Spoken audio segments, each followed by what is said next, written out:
I am live on YouTube. I decided to do a little extra live today because I'm just in the mood and I have the time. Um, in the house outfit.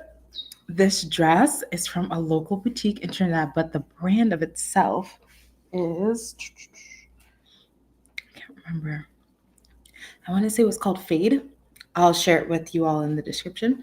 These earrings are from Target. They're just cute and they match the dress.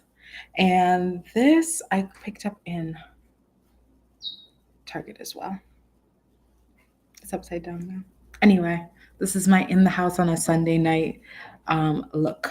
Um, I just wanted to talk to you all today though, because I was sitting down thinking of my content for the week and what I'm putting out there. And one topic fell on my heart, and I just wanted to share it with you all tonight. And this one is just a YouTube talk because it's a little personal. Um, and I just wanted to really like unpack the inner critic with you all this evening because I have had challenges with my own and battles with my own, me and my inner critic. I mean, before I even realized it was an issue, me and my inner critic were the best of friends. We unpacked everything together. I use my inner critic as my lens for the world and my lens for myself. And that is how I perceived the world. And you know how they say you don't see the world as it is, you see the world as you are. So I just want to unpack that experience with an inner critic and why, and explain to you all why you need to let yours go. Mind you, the title of this video is Release Your Inner Critic. So I want to talk about the process and the dance and the relationship that you're going to have with your inner critic. Now, I'm sure you're watching this. If you are somebody who's battled with your inner critic, like Kyla, like getting rid of it feels kind of out of the question. I mean, like shifting with it feels a little more reasonable. And you're right. And here's why. There's a reason we have an ego, right? Our inner critic is a lot like the ego. It's similar to the ego, but like her distant relative. It's similar to the ego in that everybody has one. Everybody still needs one. Like we can't walk around without any ego, right? Like if we have no ego, then we find ourselves in crazy situations. But at the same time, if the ego is what's running the show 24/7, your life is going to be in havoc in some way, shape, or form, right? So the same way we have that with the ego, we have that with the inner critic, right? The inner critic serves a role. Like having a critical eye, looking at things through a critical lens in life is very important. It's a very important skill. It oftentimes contributes to common sense, and not even just common sense, but can also contribute to success in certain ways, like being able to have an analytical eye about your work and the things that you do. Like that is very beneficial. But when that inner critic is now running the show, you find yourself in a new type of trouble, right? So let's unpack the relationship, the dance. So when I first decided, like, oh, I think I've had enough of my inner critic, I first recognized it and then decided, like, she is not serving me right now in this way that I want to level up. And this could apply to literally anything, but I am your local or not so local personal stylist, image consultant who helps brilliant women create brilliant closets, which lead ultimately to a brilliant life. I look at this through the lens of personal image all the time. For myself, my inner critic, especially my high school years, she was adopted from a lot of the voices I had around me. She definitely liked to steal somebody else's line. Sorry, I'm enjoying my cinnamon tea while we talk.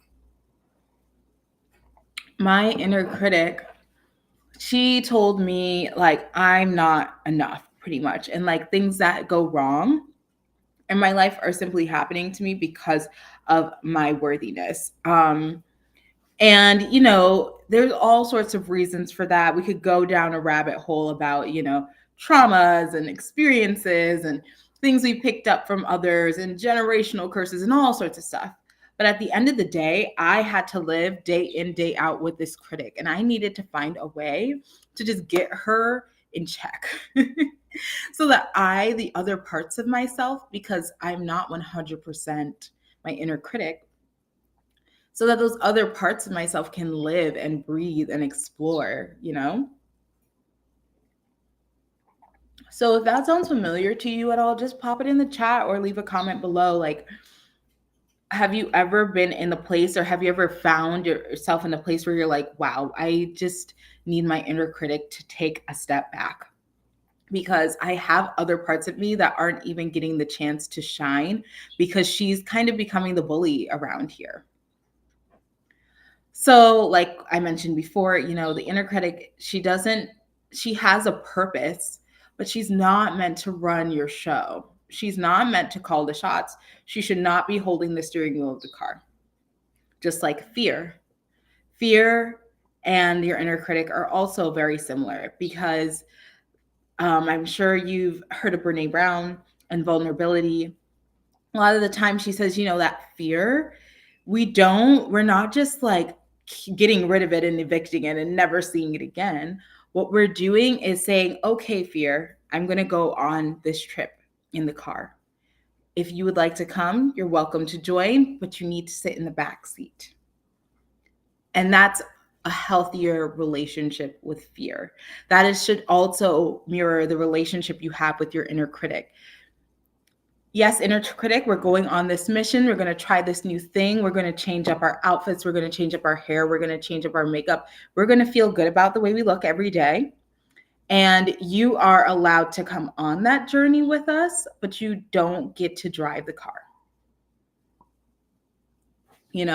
She could definitely like come up and just let you know, like, hey, maybe blue instead of pink, or, whatever it is that she has, because her analytical eye is a gift, but she doesn't get to decide if the final outcome is good or not. That's for your heart to decide. Fear doesn't get to decide if you're going to make it to your destination or not. That is the heart's job. Okay. Your ego doesn't get to decide, what the destination is going to be. Your heart does. I hope I'm like talking to somebody right now, because I just had to get on live today. So here's how you're going to deal with your inner critic. Here's how you're going to have that conversation with her. Here are some things you need to know. 1, you're demoting her. You're not firing her. You are demoting her. She is not a manager of a team. She's not the manager of your team. Your heart is always the manager of your team, especially as a feminine energy being. Your heart needs to be the manager of the team, because she has enough of a top floor view of what's going on. Inner critic and fear and ego and all those other characters, they don't have the view from the top floor. Okay. They're watching things from like the lobby, quite honestly. So fear is the one who's leading the mission, but inner critic has a floor in the building between the lobby and the top floor. Inner critic has a floor. She's there. She's present, but she's been demoted from top floor position because she can't even see that far. Her eyes aren't that good. Okay. So we're demoting her. We're not firing her. You need to understand in what parts of your life your inner critic is hurting more than helping. Okay. If inner critic is getting to the place where like you can never feel good, you can never feel sure, certain, secure, stable, safe, content, there's all sorts of things. If you're just feeling not the positive things most of the time, it is time for inner critic to take a rest, because she's now hurting instead of helping. She's driving a car that she doesn't know how to drive. You made her job bigger than what it needs to be. So if you're now like every time you get in front of a mirror, you just cannot You don't even, not even get in front of a mirror, you're avoiding a mirror altogether. Just like, you can't remember the last time you really looked inside the mirror or looked at yourself for a long period of time, for more than like 5 seconds. Like, you're avoiding eye contact with yourself. If you don't have a full body mirror in your home as a woman who is over the age of 25, that is a problem. You need to have a full body mirror in your home. You need to see how you look from head to toe. You need to have the awareness. It's not about feeling full of yourself. It's about having the understanding and the self-awareness of how you are being perceived and what message you're sending out there into the world about yourself. All right. Let's see. I have some notes. And also, external validation and the inner critic don't do well together, and they normally go hand in hand. They're like the most toxic relationship in the world. Like, they just love each other, but they do nothing for one another. So, a lot of the times your inner critic, like I mentioned before, isn't even always yours. Okay, sometimes your inner critic picks up on what other people have said over the years, whether they be things that, like, your friend or your boyfriend or partner said to you like a week ago, or they are things that you've been hearing your mother say or your father say since as long as you can remember. Those things will get adopted into your inner critic. Because here's the thing about her, even though she feels like she's a smarty pants and she knows it all, and everyone should listen to her because she's the smart one, she's actually very limited. And she's good at her job that she does, but her trying to go outside the bounds of her job is where she starts to make a mess of life, and she doesn't even know it. Okay, so that external validation is you continuing gathering stories. Something just broke in the background. One second.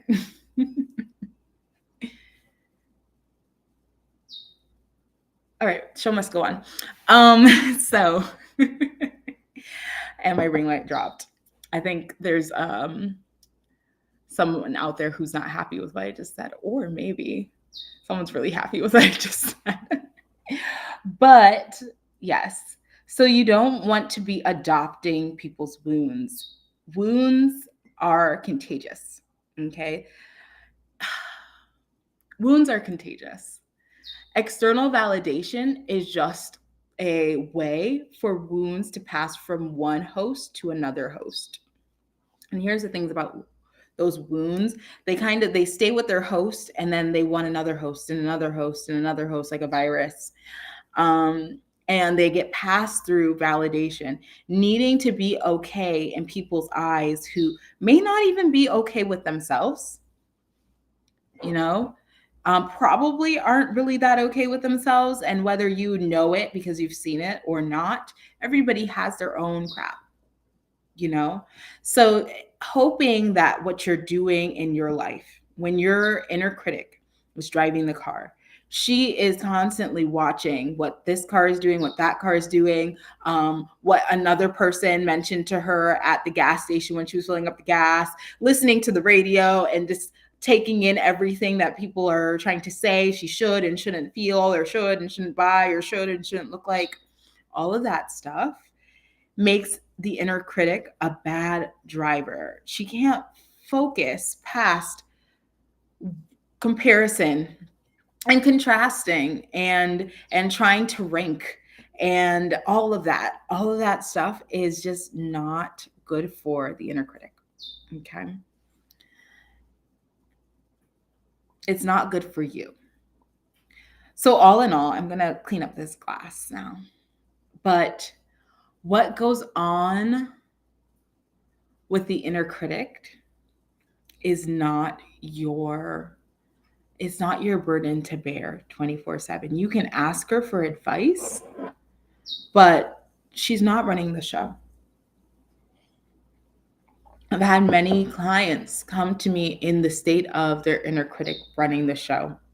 I've had friends and family members who are in the state of their inner critic running the show, and she robs you of contentment and joy, unfortunately. She's definitely allowed to guide you and help you along the way. Like, she's just like a little spirit guide that from time to time you listen to, but she's not running the show. All right. So I'm going to go, and I will see you all on Tuesday when I get back into like my weekly style coaching for the week. On Tuesday, I'm going to be talking about how to build a capsule wardrobe, and not the like minimalist beige kind, okay? Like one that actually has personality in it, one that has some color in it, and one that actually works. You can have a wardrobe and have color and have it look fantastic. So we're going to talk about that on Tuesday. I will see you then. If you're interested in finding out about it and being notified when I go live next, ensure that you hit or it might be on this side, the notification bell, and subscribe to me, like this video. By hitting that notification bell, you'll know every time I go live. And yeah, I will chit chat with you all later this week. Have a beautiful week.